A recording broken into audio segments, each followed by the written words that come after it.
पिछले क्लास में हमने इलेक्ट्रिक पोटेंशियल के कॉन्सेप्ट को समझा था। Work done in bringing unit positive charge from infinity to a point in an electric field is called electric potential of that point. और मान लो कि ये वो पॉइंट है और हम एक चार्ज Q को इनफाइनाइट डिस्टेंस से इस पॉइंट P तक ला रहे हैं, तो जितना काम करना पड़ेगा उस काम को अगर हम चार्ज Q से डिवाइड कर दें तो इस पॉइंट P का पोटेंशियल मिलेगा, जिसे हम V of point P represent करेंगे। अब पोटेंशियल की यूनिट होती है वोल्ट, या वर्क की यूनिट डिवाइडेड बाय चार्ज की यूनिट। वर्क की यूनिट है जूल और चार्ज की यूनिट है कूलम, तो जूल पर coulomb. Potential do not require direction to be explained, like force need direction to be explained. Therefore, electric potential is a scalar quantity. जैसे अगर positive charge के पास एक दूसरा पॉजिटिव चार्ज रखा हो तो ये चार्ज इसे रिपेल करेगा, तो जो इसका फोर्स है वो इस डायरेक्शन में लगेगा, away from this positive charge. तो हमें इसके डायरेक्शन को इस एरो से दिखाना पड़ेगा। तो फोर्स एक वेक्टर क्वांटिटी है, लेकिन पोटेंशियल को बताने के लिए हमें किसी डायरेक्शन की ज़रूरत नहीं पड़ती, इसलिए ये एक स्केलर क्वांटिटी है। पोटेंशियल के कॉन्सेप्ट से पोटेंशियल डिफरेंस का कॉन्सेप्ट समझ में आ जाएगा। ये किसी चार्ज की फील्ड है आसपास और हम एक चार्ज Q को इन्फिनिटी से P1 पॉइंट तक लेकर आते हैं, तो हमको मान लो कि W1 जूल काम करना पड़ता है, तो इस पॉइंट का पोटेंशियल हो जाएगा W1 अपॉन चार्ज Q, जो कि ट्रांसफ़र किया गया। अगर इसी चार्ज को हम P2 पॉइंट तक लेकर आते हैं तो हमें पता है कि हमें ज़्यादा काम करना पड़ेगा, क्योंकि हम ज़्यादा दूर लेकर आए इलेक्ट्रिक फील्ड में। मान लो वो काम हो W2 जूल्स, तो इस पॉइंट का पोटेंशियल V2 हो गया W2 अपॉन वो चार्ज जो ट्रांसफ़र किया।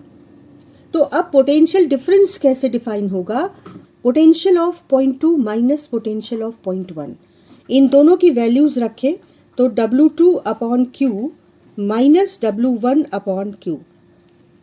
1 अपॉन Q को कॉमन ले लें तो W2 माइनस W1 असल में क्या हो जाएगा? पॉइंट 1 से पॉइंट 2 तक जो चार्ज Q को ले जाना चाहे तो जो काम करना पड़ेगा वो होगा W2 माइनस W1। तो पोटेंशियल डिफरेंस को कैसे डिफाइन करेंगे? It is work done in bringing unit positive charge from one point two point number 2। तो पोटेंशियल डिफरेंस कैसे डिफाइन करेंगे?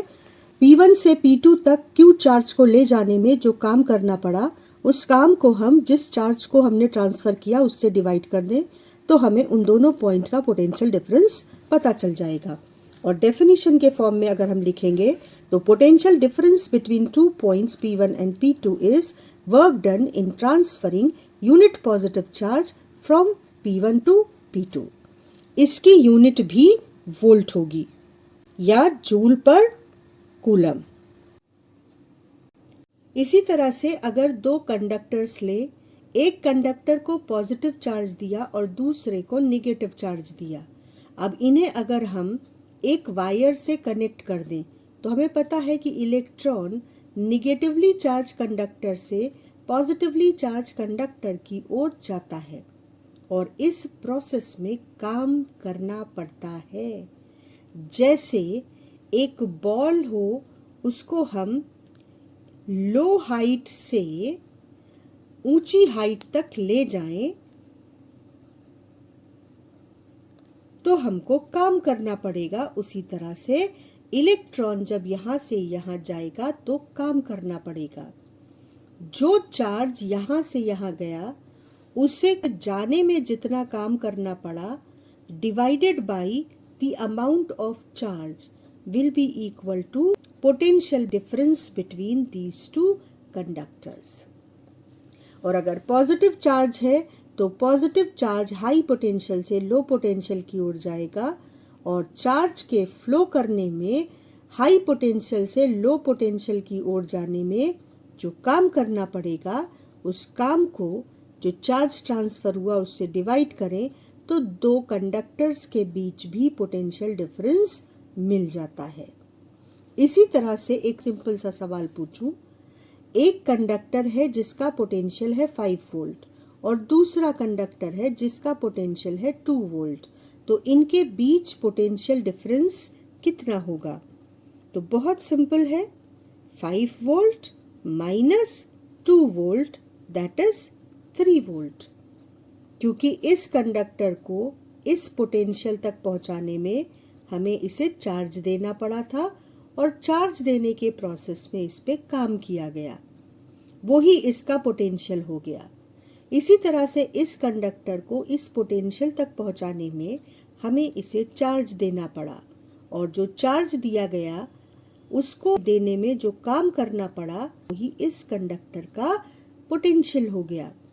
और क्योंकि वो काम अलग अलग थे, इसलिए जब इनको आप जोड़ोगे तो चार्ज को यहाँ से यहाँ, पॉजिटिव चार्ज को यहाँ से यहाँ फ्लो करने में फिर से काम किया जाएगा और वो काम divided by the charge which flows from this point to this point, that is known as potential difference between these two conductors।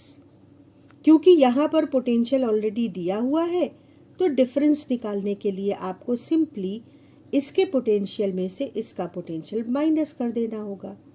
तो कंडक्टर्स के बीच पोटेंशियल डिफरेंस है और इसी तरह से किसी इलेक्ट्रिक फील्ड में दो पॉइंट के बीच पोटेंशियल डिफरेंस है।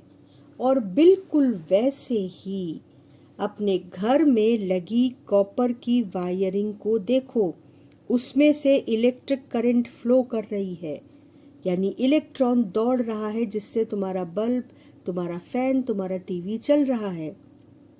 इलेक्ट्रॉन क्यों फ्लो कर रहा है कॉपर के वायर में एक पॉइंट से दूसरे पॉइंट तक? क्योंकि यहाँ का पोटेंशियल और यहाँ का पोटेंशियल डिफरेंट है। इलेक्ट्रॉन लो पोटेंशियल से हाई पोटेंशियल की ओर चलता है और जब हम स्विच को ऑन करते हैं तो ये पोटेंशियल का डिफरेंस कॉपर के वायर में पैदा हो जाता है और वही पोटेंशियल का डिफरेंस इलेक्ट्रॉन को एक पॉइंट से दूसरी पॉइंट की ओर चलने के लिए मजबूर करता है। तो कंडक्टर्स के बीच पोटेंशियल डिफरेंस हो सकता है, दो पॉइंट्स के बीच पोटेंशियल डिफरेंस हो सकता है इलेक्ट्रिक फील्ड में, और पोटेंशियल डिफरेंस जहाँ कहीं भी होगा, वो चाहे यहाँ हो, चाहे कंडक्टर्स के बीच हो, चाहे कॉपर वायर में ही दो पॉइंट के बीच का हो, पोटेंशियल का डिफरेंस है, मतलब इलेक्ट्रिक फील्ड है और चार्ज को एक जगह से दूसरी जगह तक मूव कराने में काम करना पड़ रहा है। उसी काम को जब आप जो चार्ज मूव कर रहा है उससे डिवाइड कर रहे हैं तो किसी पॉइंट का पोटेंशियल मिल रहा है और दो पॉइंट के पोटेंशियल अलग अलग है तो इन दो पॉइंट्स के बीच पोटेंशियल डिफरेंस है। पोटेंशियल और पोटेंशियल डिफरेंस का कॉन्सेप्ट आई होप कि आपको समझ आया होगा। और अब हम चार्ज के फ्लो और पोटेंशियल डिफरेंस के बीच जो रिलेशन है ओम्स लॉ, वो अगले क्लास में समझेंगे।